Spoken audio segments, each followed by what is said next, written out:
So, a common question among marathon runners is how long their longest run should be in that peak week of marathon training. Now, I wish I could just tell you it is a set number for everyone, but unfortunately, it's not that simple because we all have different abilities and goals, and our bodies respond to training in a different way.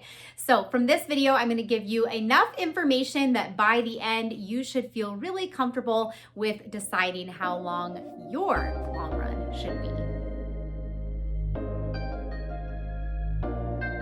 Hi guys, I'm Jane, an RRCA certified running coach, and I'm currently training for my first Boston Marathon. And for all of you out there who've checked in on my training, thank you so much. Your support means the world to me. It's going well, and I will have an update video for you at the end of this month. All right, so long runs. A lot of training plans that people use for their first, second, third marathons are written for the masses. And on those plans, usually the longest run is listed as 20 miles. Not always, but that seems to be a common number. So it leads us to wonder, is that the magic number of getting to 20? Or is 17 miles okay as your longest run? Should it be more like 22 or 23? That's what we're going to talk about in this video with some considerations to think about, what the experts are saying, and kind of how I'm going to pull those together and give you guys some final recommendations about how long your longest run should be for marathon training. So the first consideration I'm going to talk about is what I like to think of as risk versus reward, or the law of diminishing returns. So when we think about how long a long run should be, sure, we could say go out and do 50 miles, but essentially the benefit is not outweighing the risk by any means. So that's where we have to find a number that is going to work well for you based on your history, the type of person you are, the type of runner you are. Are you beginner? Are you experienced? Are you younger? Are you older? Are you someone who gets hurt easily? Do you never experience injuries? All of those things come into play here. And so as a coach, whenever I'm prescribing any type of training, I'm always thinking about making sure that the reward is going to outweigh the risk. Anything that's short and easy is considered pretty low risk, whereas something long and fast would be the highest risk. And that's why we want our long runs to be easy. So when determining how long your longest run should be, we want to think about what's going to give you the absolute best benefit that will carry over to race day without putting you at risk to where you're overtraining and perhaps sustaining some sort of injury. Okay, so the second consideration we want to talk about is the percent of your weekly mileage that's taken up by your long run. Now, the experts have a lot to say on this topic, and they don't always agree. And so this can be hard when we're trying to put all of the information together to determine what's best. And the reason that it's not always going to be the same for everyone is some elite runner who is running 100 plus miles a week,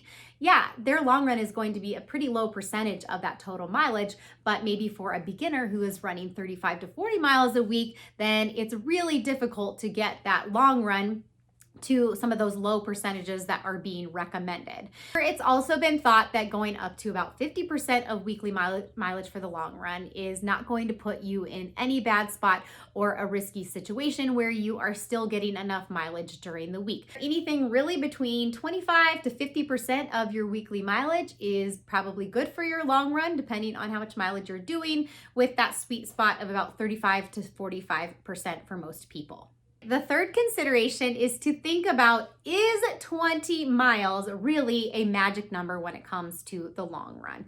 So as people and as runners, we definitely like things that are even numbers that really make sense to us in our head, and so that we can remember as we're going about our training. So you'll hear things like the 10% rule, 80-20 running, and the 20-mile long run. So the 11% rule or 83-17 running, those just don't quite have the same ring to it, even though those might essentially be better in the end. For some runners, 17-18 miles is going to be enough for their longest run. And for others, going up to that 22-23 mile mark is putting them in a better spot to perhaps PR or qualify for Boston, especially if they're not someone who is at risk of injury based on their history or age or things like that. So the next thing we want to think about is time versus mileage. Now, typically you're going to see something like 20 miles on your long run. However, you'll also see some plans that are prescribing your long run or other runs based on time. They might tell you to go out for a 2-hour long run.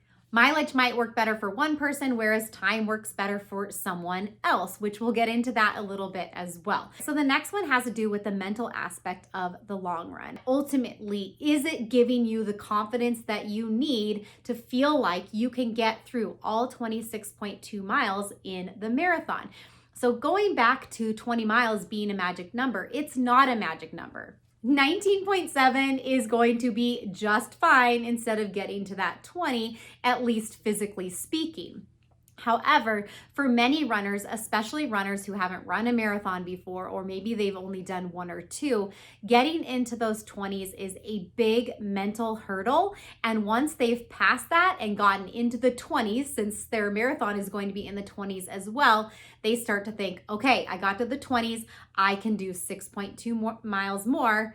I can do this. The last consideration is the long run isn't everything. All of that other mileage that you're doing during the week matters just as much as the long run, honestly, if not more. Yes, you have to be getting in those long runs. They are super important, but all of those mileage gains during the week and the endurance that you're building and all of those adaptations that are happening to your body are happening in every run that you do. So don't put too much into the long run thinking that's the only thing that matters. It all matters. All right, so now that we've been through those considerations, let's bring it all together so that we can talk about how long those long runs should be for certain individuals. So let's talk about some of the experts and what they have to say. So Greg McMillan has a post, which I will link, and I'm gonna go ahead and paraphrase that here of what his suggestions are for long runs based on how long your marathon is going to take you, which is also something really important to think about when nailing down how long your long run is going to be. So basically, he talks about how anyone who's going to be finishing around that 3-hour mark is just going to want to go ahead and do a long run that takes the same amount of time that their marathon finish time is going to take. So because you're running easy, you're not going to be doing the same amount of mileage, but instead you're just mimicking the amount of time on your feet. Next, for marathoners that are finishing between 3.5 and 4.5 hours of time, you want to make your long run your marathon amount of time minus 15 to 30 minutes up to plus 15 to 30 minutes without going over 4.5 hours. So if you're one of those 4.5 hour marathoners, then your long run is probably going to also be close to that without going over. And obviously the mileage is going to be less because you're running at your easy pace.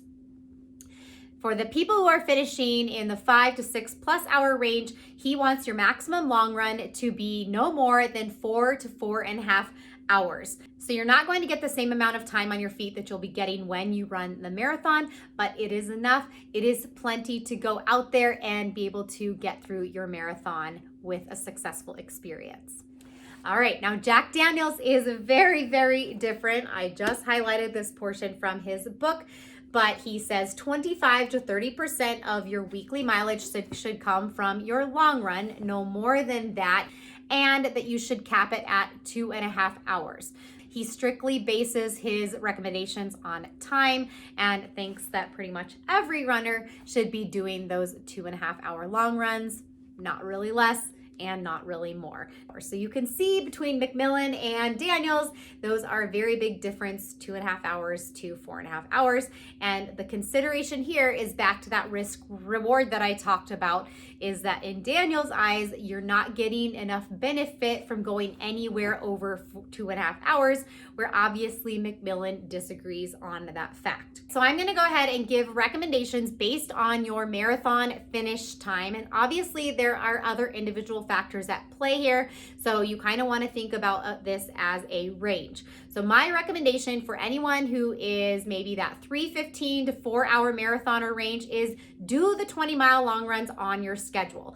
If you are given a schedule, it's very likely that 20-mile long runs are on there. You shouldn't have any issue doing these 20-mile long runs, even up to maybe 21. I know as someone who's run for a long time, getting to that 21 mile mark among 4 hour marathon runners or less, it's perfectly fine, and your body can hold up as long as you are making sure that you are focusing on easy running and getting proper recovery during the week as well. So those marathon runners who are probably going to finish between 4 and 4 hours and 45 minutes, you can probably plan to do the 20-mile long run, but think about capping it around the 4-hour mark.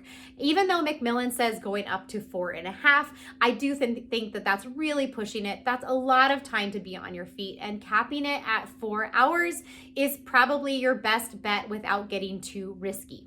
If you feel like 3.5 hours is better for you, you can certainly go out and do 3.5 hours. You may or may not get up to 20 miles depending on if you're closer to that 4-hour finisher mark or that 4-hour 45 finisher mark. If you are someone who's finding that you're feeling really fatigued after doing those 17, 18-mile long runs, and you know you did them at an easy pace, I would cap them at 18 miles. For those of you who are likely going to finish a marathon above 5 hours, 6 hours or more, you want to cap those long runs at 4 hours. So instead of thinking about this in terms of mileage, you want to think about this as how much time you're going to be on your feet. So let's say you printed out a beginner marathon training plan, which I have one. I'll link it below in case you guys are interested. It's completely free. I do have one 20-mile long run on that plan. Now we need to think of beginners not as by speed, but as this just being their first marathon. And so that 20-mile long run might be perfect for one beginner, where it's actually ending up going to be way too much time for someone who is taking 5 or 6 hours to finish their marathon. In which case you can think about capping that 20-mile long run. Instead of doing 20 miles, cap it at 4 hours.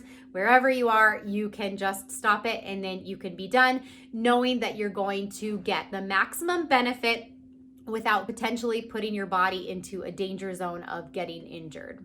My last bit of advice is to remember that you are unique. No one training plan is going to work exactly correctly for every single runner. You are not the same person as your best running friend. And so if you guys are doing things a little bit differently, that's okay. Don't get overwhelmed with comparing yourself to what someone else is doing, knowing that your goals and predicted times are different, as well as how your body adapts and reacts to certain training. It's a really fine line between risk and reward sometimes, so you always want to be thinking to yourself, is this giving me enough benefit without getting too risky, because no one else knows you better than you. Now, I know this stuff can get tricky, guys. So if you're still struggling to try to determine how long your long run should be or how you might be able to adapt a training plan for you, this is why it's often really helpful to have advice from a coach or have a training plan that is made just for you. So I offer both of those services. I will put my link below. You can reach out with just your interest and find out if one of those options might be right for you. All right, guys, I hope you found that information helpful. Have an awesome experience on those long runs. Know that you are setting yourself up for success by making sure that you are going out and completing them each and every week, whatever that looks like that's best for you.